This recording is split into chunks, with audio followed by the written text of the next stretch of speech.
En un episodio anterior revisábamos cuáles son los principales instrumentos financieros que nos ofrecen los mercados bursátiles como oportunidades de inversión.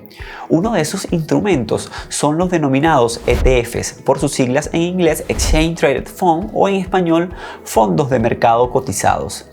Soy Alberto Baibat y en este episodio de Inversión a Fondo explicaremos a profundidad en qué consisten este tipo de instrumentos, cuáles son sus principales ventajas, qué debemos tomar en consideración a la hora de elegir un ETF y algunos ejemplos prácticos para su elección.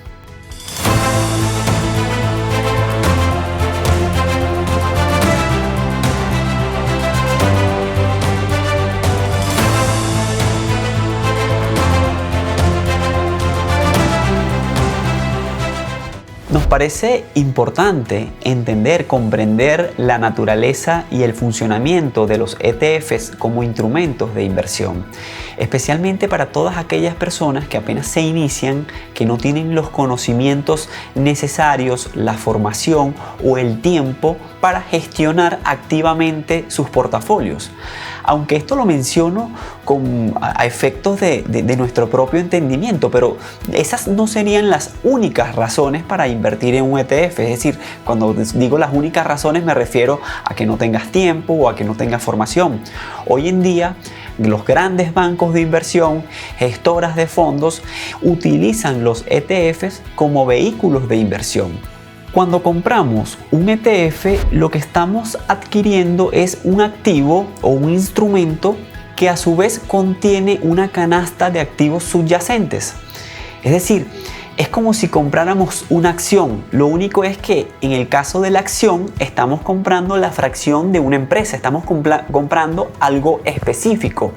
Cuando compramos un ETF estamos invirtiendo en todos los productos en los que invierte ese Exchange Trade Fund, en los que invierte ese ETF. Un ejemplo de ello sería, por ejemplo, si queremos invertir, coloquemos un país, España, si queremos estar expuestos a la economía española, deberíamos invertir en su principal índice, que es el IBEX 35. Se llama así IBEX 35 porque son 35 las empresas más líquidas del mercado las que cotizan ahí. Si yo quiero invertir en estar expuesto, como lo acabo de mencionar, tendría que comprar acciones de las 35 empresas que cotizan en ese índice. Pues bien, acá es donde entra en acción el caballo de Troya de las inversiones diversificadas, en este caso los ETFs. Yo puedo comprar, en vez de comprar 35 acciones, puedo comprar un solo instrumento, en este caso un ETF, que va a replicar, a seguir, a copiar el índice IBEX 35. Lo que ocurra con el índice IBEX 35 le ocurrirá a mi portafolio de inversión, pero no tuve yo que realizar 35 compras de acciones. Y acá saltan a la vista algunas de sus ventajas. En primer lugar, es una compra más eficiente. Adquiriendo un solo instrumento financiero, estamos a su vez comprando o invirtiendo en una canasta de activos que componen el índice. En este caso, 35 empresas con una sola compra.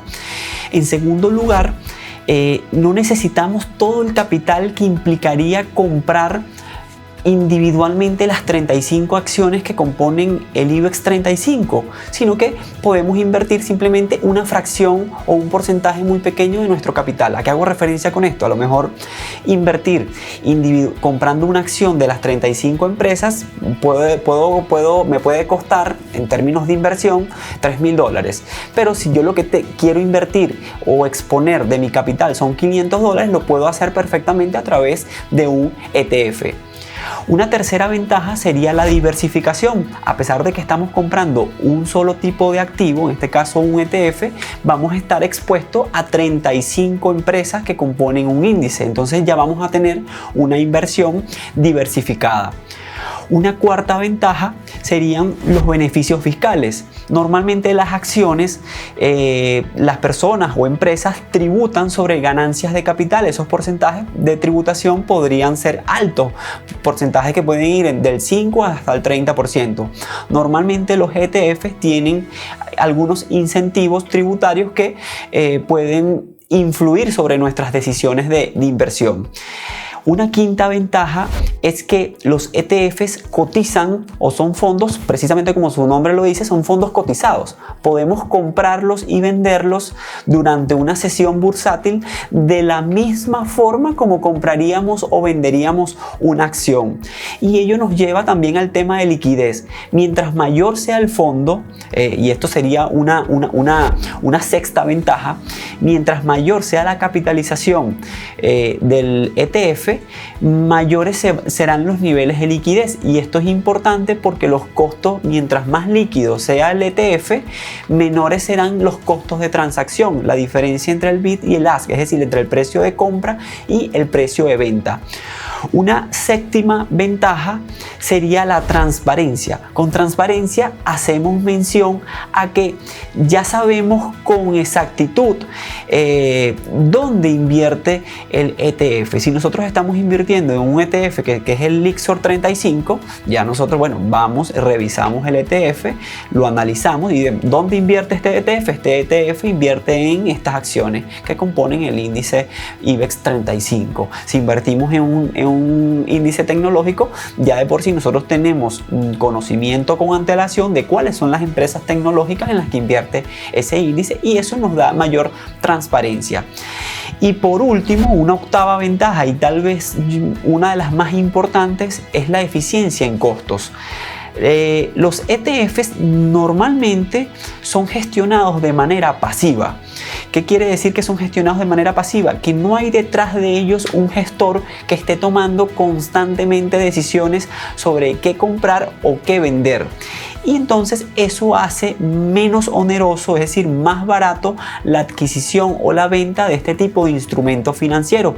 Los costos de transacción, es decir, las comisiones y gastos de mantenimiento son mucho más bajos que los que tuviésemos que afrontar si tenemos que comprar individualmente cada una de las acciones que componen el ETF. Y acá me gustaría hacer un paréntesis, explicar las diferencias que hay entre la gestión activa y la gestión pasiva, ya que a veces se torna un poco confuso. Cuando hablamos de gestión activa, como lo acabamos de mencionar hace un momento, ello implica que hay un gestor, que hay una persona preparada, un profesional detrás de tu cartera, tomando decisiones constantemente sobre qué activos comprar, cuáles vender y cuál es el momento más oportuno para hacerlo. El objetivo de una gestión activa es batir al mercado. Cuando hacemos referencia a batir al mercado, básicamente es generar un rendimiento mayor al que te da un índice específico. En el ámbito financiero esto se conoce como generar alfa. Cuando una gestión activa no bate al mercado, es decir, no genera un rendimiento o un retorno superior al del índice, al de un determinado índice bursátil, entonces se considera que no está resultando una gestión exitosa. Y esto también porque se supone que esa gestión implicó mayores costos que si hubiese yo contratado o invertido en un activo de gestión pasiva.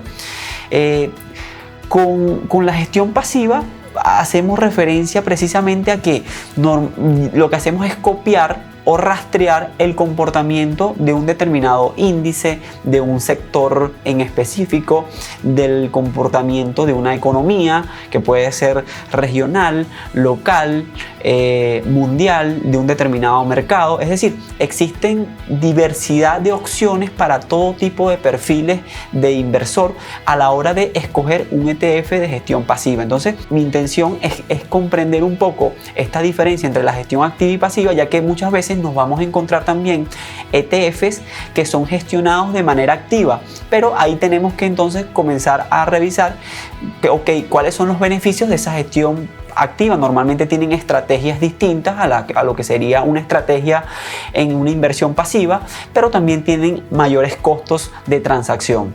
No obstante, y por ello mencioné al inicio del episodio que cada vez es más frecuente que bancos de inversión y gestoras de fondos inviertan en ETFs incluso de gestión pasiva. Y ello porque ha quedado demostrado en diversos estudios que los dejamos acá en la descripción de este episodio, que históricamente los gestores activos no han tenido un mejor desempeño que el desempeño promedio o el retorno promedio que ha generado el mercado. Entonces, ¿cuál es la conclusión a la que nos lleva? Invierte, en vez de pagar lo que implica una gestión activa en el momento de invertir, entonces invierte en un ETF que replica el comportamiento de un índice y garantizas entonces un rendimiento en el largo plazo, ¿no? ¿Qué podemos esperar cuando invertimos en un ETF? Como lo acabo de señalar, simplemente lo que podemos esperar es la replicación o la copia del desempeño del índice o del activo subyacente que estamos copiando, que estamos siguiendo. No vamos a batir al mercado, vamos simplemente a replicar el comportamiento de un índice. Si el índice que estamos siguiendo o rastreando es el S&P 500, el Standard & Poor's 500, si a ese índice le va mal en un determinado año, a nuestra cartera le va a ir mal. ¿Por qué? Lo que hace es rastrear, copiar el comportamiento y el desempeño de ese activo subyacente. Ahora bien, ¿qué aspectos debemos considerar a la hora de elegir un ETF? En primer lugar, elegir el sector al cual deseamos tener exposición en nuestra inversión. Claro está, de acuerdo a nuestro perfil como inversor y de acuerdo a la estrategia que deseamos implementar.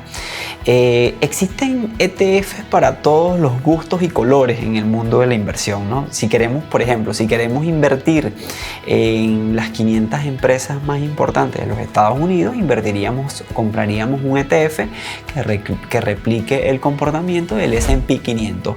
Pero si queremos tener exposición al sector tecnológico en los Estados Unidos, podemos comprar, por ejemplo, el Nasdaq, o al sector industrial en los Estados Unidos podemos comprar el Dow Jones, un ETF que replique el comportamiento de este índice.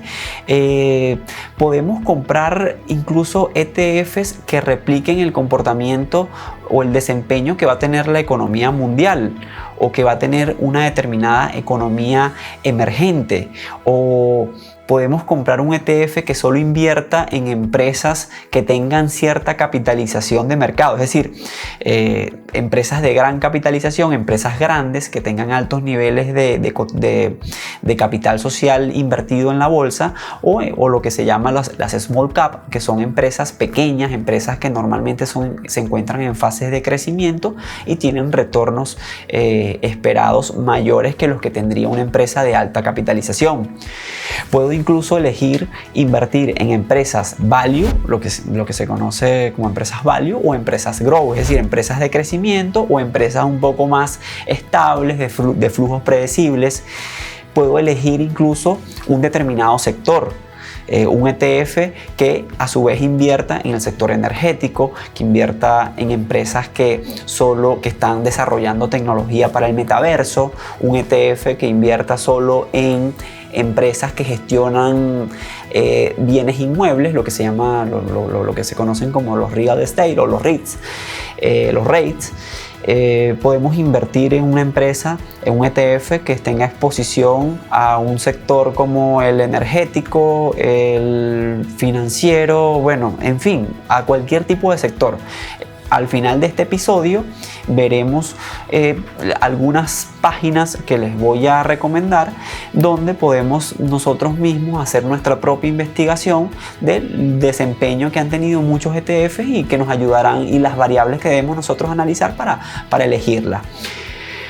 Un segundo aspecto que nosotros debemos considerar a la hora de elegir un ETF es el tamaño o volumen. Es decir, mientras mayor sea el ETF, el volumen de capitalización, mayores serán los niveles de liquidez. Por lo tanto, nosotros podremos comprar o vender sin tener que perder un alto costo de transacción. No sé si con ello me explico. Yo normalmente recomiendo a personas invertir en ETFs que tengan capitalizaciones mayores a 300 o 400 millones de dólares. Incluso los principales ETFs donde suelen invertir las personas por rato largo, para decirlo de alguna forma, tienen niveles de capitalización muchísimos más altos, incluso son de billions, de billones, de miles de millones. Entonces, mientras mayor sea el volumen de negociación y de inversión en estos ETFs, más líquida y segura será nuestra inversión. Un tercer elemento a tomar en consideración son los denominados expense ratio. El expense ratio básicamente son los costos de transacción que implica para nosotros como inversionistas comprar el ETF. Estos costos de estas comisiones, tanto por la gestión, la administración y la compra y venta, oscilan, pueden ser muy diversos. Hay ETFs que van desde el 0.05% hasta el 0.40%, 0.50%, incluso hasta el 1%.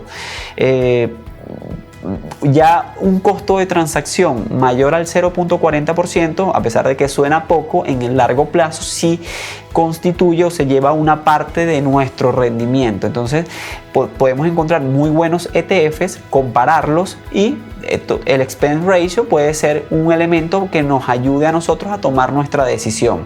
Claro está, además de otros elementos. Es importante ver también el desempeño histórico que ha venido teniendo ese ETF y su antigüedad.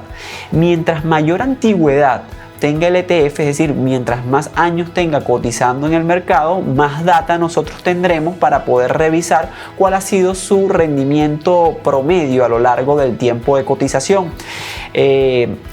Adicionalmente, con esto no quiero decir que si al ETF le ha ido bien, a nosotros nos va a ir bien a futuro, porque el comportamiento pasado no supone una predicción del comportamiento futuro. Sin embargo, sí nos ayuda a analizar ciertas métricas y variables que son importantes a la hora de decidir en qué invertir.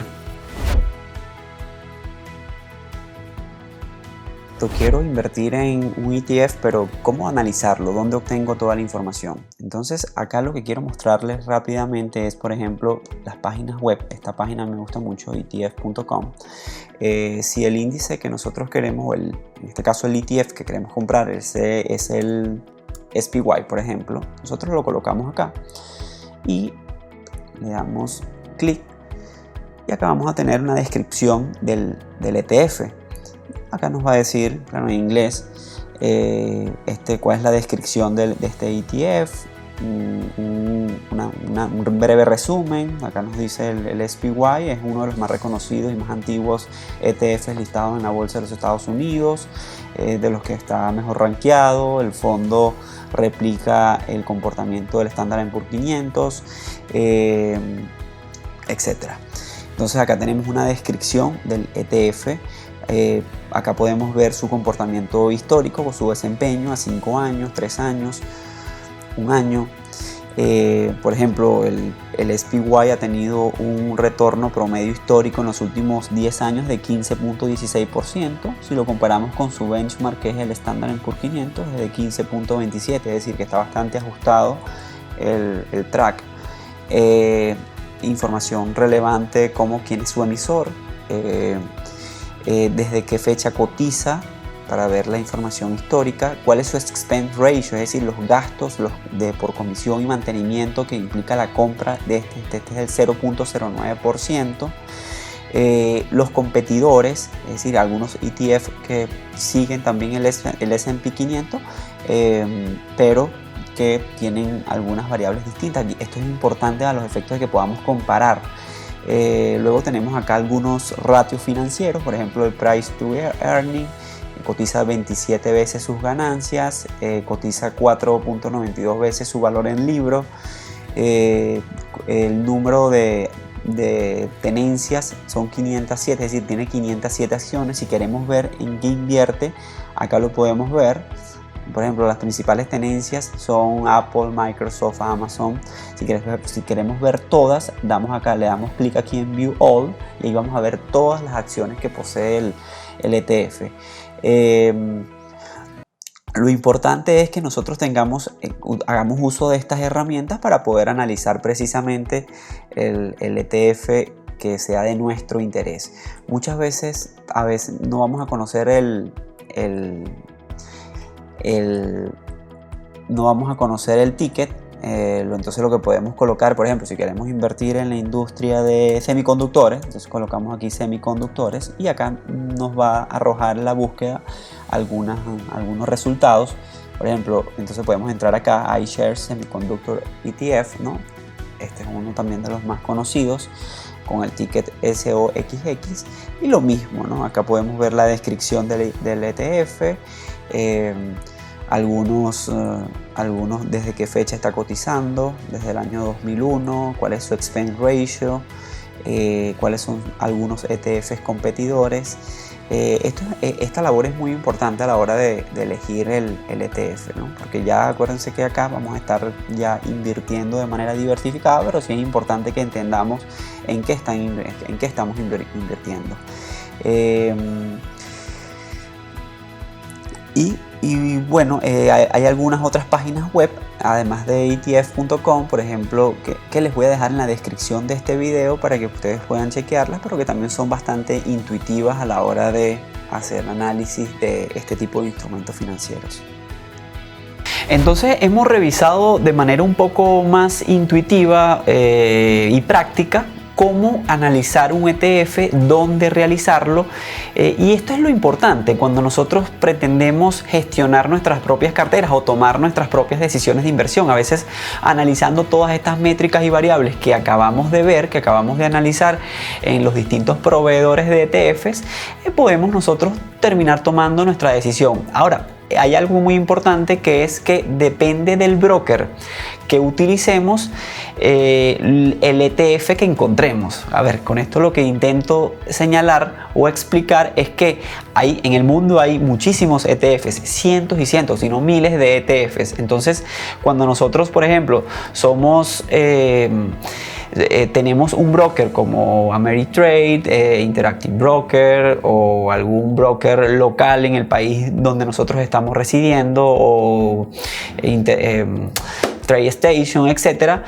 Cada broker ofrece cierta cantidad limitada de ETFs. Entonces nosotros a veces podemos ubicar el ETF, y es una recomendación que yo normalmente hago a las personas: ubiquen primero el ETF. Si yo quiero, por ejemplo, exposición a renta variable en empresas de baja capitalización, small caps, primero ve a tu broker, determina o identifica cuál es el ETF que replica ese sector, y luego lo analizas en estos proveedores, en estas páginas web que acabamos de revisar, y lo comparas con otros ETF a los fines de determinar si tiene buenos costos de transacción, si tiene buenas métricas, de acuerdo a lo que acabamos de analizar. Y con esto damos finalización a este episodio de Inversión a Fondo. Si esta información te ha parecido útil, compártela, dale like, no olvides suscribirte si deseas seguir recibiendo este tipo de contenidos, y con ello me despido. Soy Alberto Baibats y hasta un próximo episodio de Inversión a Fondo.